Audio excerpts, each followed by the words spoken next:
আমার এই বড় ছেলের কাছে 50 টাকা দিয়ে আসছি এই ছোট ছেলের চুল কাটানোর জন্য।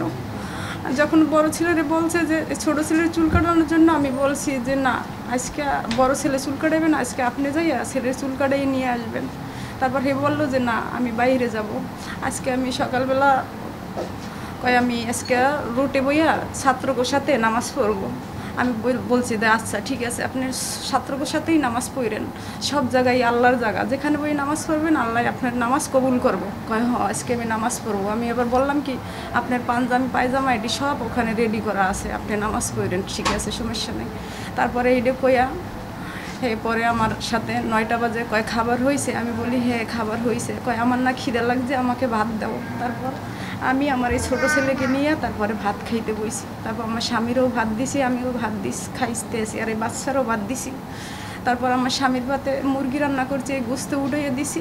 আমার স্বামী গোস্ত খায় নাই, একটু করে গোস্ত খাইছে। এই ছেলের পাতে উড়াইয়া দিছি, আমার পাতে উড়াইতেছে। কয় আমার গোস্ত খাইতে ভালো লাগে না, তুমি আমার জন্য একটু শাক ভাজি করতে পারতো না। আমি কি বাজারে গেছি, শাক তো পাই নাই।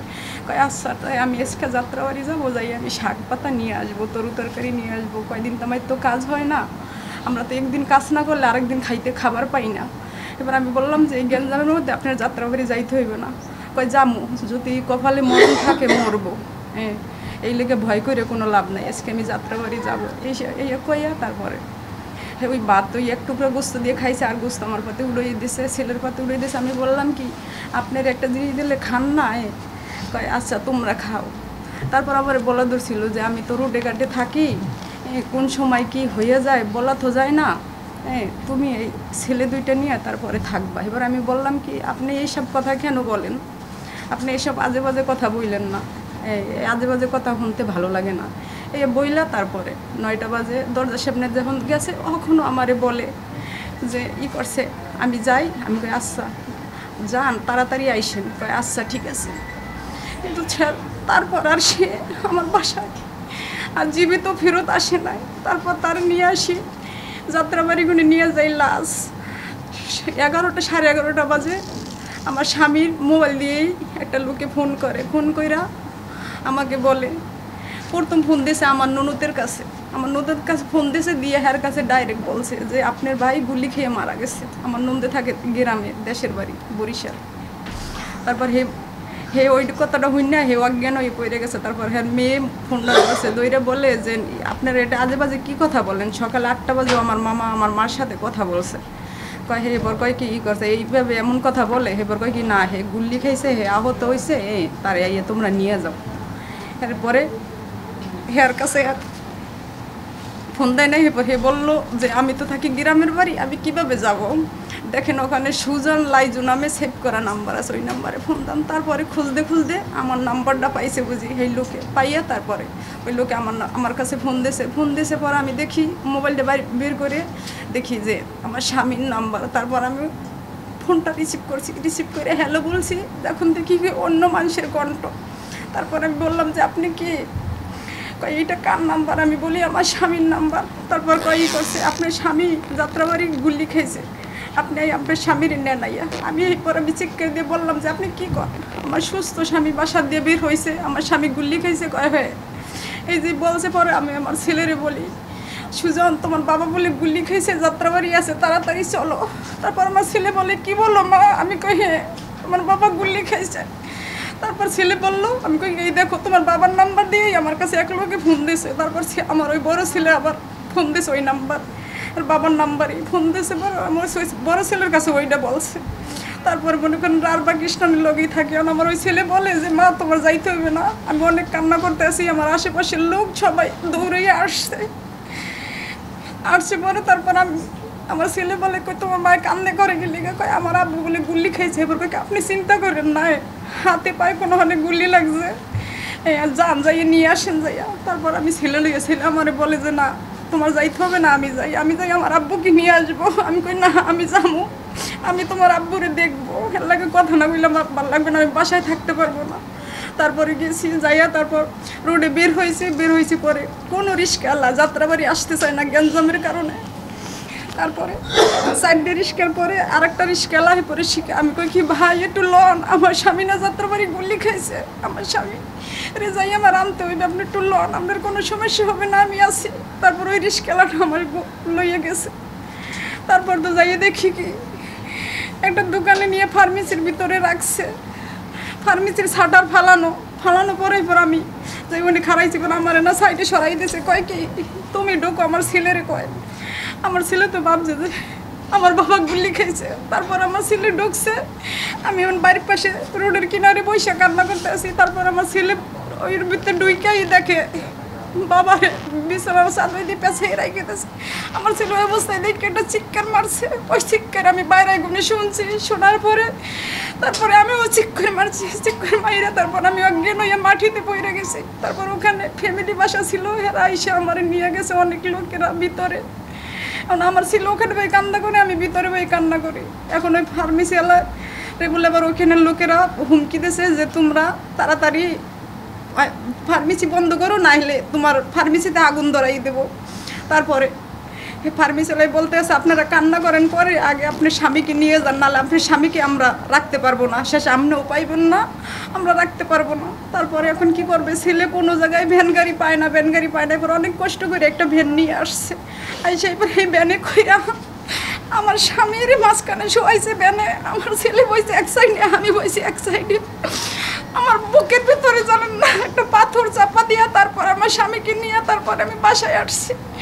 বাসায় এইটা আইসা মনে করেন অনেক লোক আমার বাসার সামনে জড়ো হয়ে গেছে। তারপরে আমার স্বামীর কি করবো, সবাই কয় কি বাইরে এখানে রাখো, আমি কই না, আমার স্বামী সকালে 9টা বাজে বাইরে এসে, ভালো মানুষ সুস্থ মানুষ, আমার স্বামীর বাইরে রাখবো কি লেগে, আমার স্বামীর ভিতরে উঠবো, আমার স্বামী ভিতরে বইয়ে ঘুমাইবো খালে। এবার সবাই কয় না নিচে শোয়াইছি। পরে জানেন না আমার রুম বাইসা গেছে, একটা বিছানার চাদর সব তো চুপচুপ হয়েই গেছে, রুমও আমার মনে করেন ভাইসা গেছে। এখনও আমার ওয়ার্ডরোবের থাগের ভিতরে আমার স্বামীর রক্ত, তাজা রক্ত এখনো আছে জানেন না। আমার স্বামীর গায়ে যে জামা ছিল সেই জামা খুললে তারপরে মাথায় পেনছে, এইখানে গুলি লাগছে, আমার স্বামীর গিলো সব বলে বাইরে গেছে। অনেক লোকে আমারে বলছে, এরপরে কি করবো জানেন না, অনেক পোলাপান আসছে আমার স্বামীকে নিতে। তারপর আমার ছেলে বললো যে না, আমার বাবাকে এখন দেব না, আমার বাবাকে কয় কি তোমরা দাও, তোমার বাবাকে নিয়ে মিছিল করবো, তোমরা অনেক টাকা পাবা। এবার আমার ছেলে কয় না, আমার বাবাকে গোসল করাইয়া তারপরে জানাজা দিয়ে তারপরে দিব, এই কইয়া তারপরে মনে করেন আমার স্বামীকে নিয়ে আমরা দেশে চলে গেছি।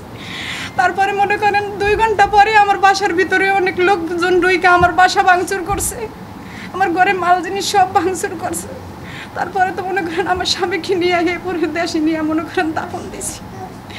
যে কালে মনে করেন আমার ছেলে একটু পরে এই ছেলে আসে, আমার 3 বছরের ছেলে আইসা বলে মা বাবা কই, আমি বলি যে তোমার বাবা দেশে, কই বাবা দেশে, আমি তোমার বাবা দেশে। কোন এই কথা আমি কিভাবে শুনবো আমার ছেলে এইভাবে প্রশ্ন করে, এই প্রশ্ন যে সময় করে সেই সময় তো মন চায় যে আমি আত্মহত্যা হয়ে মরে যাই। আমার এই ছেলের কষ্ট আমার আর ভালো লাগে না। আমার বড় ছিল মনে করেন এতটা খাওয়া দাওয়া করে না, শরীরের প্রতি কোনো যত্ন নেয় না। বাবা চলে যাওয়ার পরে মা বাবা আমার শেষ টাকা দিয়ে গেছে আমার বাড়ির চুল কাটানোর জন্য। আমি আর কি বলবো, আমার স্বামী এমন অবস্থায় আমার রেখে গেছে। আর আমার স্বামী যে এইভাবে চলে যাবে আমি কোনোদিনও ভাবতে পারি নাই। মনে করেন আমরা 3 বেলা পরে 1 বেলা খাইলো, মনে করেন আমরা অনেক সুখী ছিলাম আমার স্বামীকে নিয়ে। মনে করেন আমার স্বামী মনে করেন আমার থুয়ে কোনোদিনও 1 রাত কোনো জায়গায় রয় নাই। আর আজকে মনে করেন 1 মাস 22 দিন হয়ে গেছে আমার স্বামী আমাকে ছাড়া মনে করেন দেশে রয়েছে। আর আমি আমার স্বামীর দাফন করে 3 দিনের দিন মনে করেন আমি ঢাকা চলে আইছি। আমার মনে করেন বাড়িতে এখন থাকার মতো একটা ঘরও নাই যে আমি আমার এই ছেলে মেয়েরে লইয়া আমার স্বামীর কাছে আমি একটু থাকবো কয়দিন, এমন কোনো আমার নাই। আমি কি করবো কোন, বাধ্যতামূলক আমার ঢাকা আসতে হয়েছে। আইসা দেখি আমার রুমের সব ভাঙচুর, সব এলোমেলো হয়ে রয়েছে, দরজা ভাঙ্গা 2 খণ্ড কইরা ফেলাইছে। আমি তো তোরাইয়া এরপরে কি করবো, আমার এই ছেলে মেয়ে নিয়ে এখন আমি মনে করেন ঢাকা থাকি। কিন্তু আপনার কাছে আমার একটাই অনুরোধ, আমার স্বামীকে যে পুলিশে গুলি করে মারছে আমি এর শাস্তি চাই। আর যে এই পুলিশের গুলি করার অর্ডার দিছে তারও আমি শাস্তি চাই। আপনার কাছে এইটাই আমার অনুরোধ। আপনারা আমার একটুকে আমার হেল্প করবেন। আর মনে করেন আমার একটা 3 বছরের বাচ্চা আছে, মনে করেন এ তো কিছু বোঝে না, আর তো ভবিষ্যৎ এখন তো শুরুই হয় নাই। কারণ আমি এবারে এর কীভাবে মানুষ করব বাপ ছাড়া? আমিও তো মনে করেন এখন একবারে অসহায় হয়ে গেছি, আমার স্বামীকে হারাই, আমার সন্তান দুইটাও অসহায় হয়ে গেছে। আর আমার আপনার কাছে একটাই অনুরোধ, আমার আর একটা অনুরোধ আছে আপনার কাছে। আমার স্বামীরে মনে করেন পুলিশে গুলি করে মারছে, আমার স্বামী মনে করেন দেশের জন্য রক্ত দিছে, দেশের জন্য রক্ত দিছে আমার স্বামী। আমার স্বামীর জন্য মুক্তিযোদ্ধার খাতায় যেন তার নামটা যে উঠে, এইটাই আপনার কাছে অনুরোধ। আমার স্বামী আপনি দেশের জন্য যুদ্ধ করে পান্ডারে হারাইছে, আর আমার আজকে মনে করেন আমার স্বামী আমার একবারে অসহায় করে দিয়ে গেছে, আর আমার সন্তান দুইটারে। এটাই আপনার কাছে অনুরোধ, আর কি বলবো আপনার কাছে, আর বলার মতো ভাষা আমার নাই। আমি আমার স্বামীর হারাই অনেক নিঃস্ব হয়ে গেছি, জানেন না। আমার স্বামীর আমি কোনোদিনও, আমার স্বামী আমার ছাড়া কোনোদিন কোনো জায়গায় এক রাত রই নাই, আর আমি হারে ছাড়া কোনোদিন এক রাত রই নাই। জেনে গেছি দুজন একসাথে গেছি, একসাথে থাকছি। আজ মনে করেন কতদিন হয়েছে আমাকে ছাড়া থাকতে আছে, এইটা মনে করেন আমি ভাবতেই পারি না যে এইভাবে আমার স্বামী চলে যাইব। দোয়া করেন, আমরা সবাই দোয়া করি।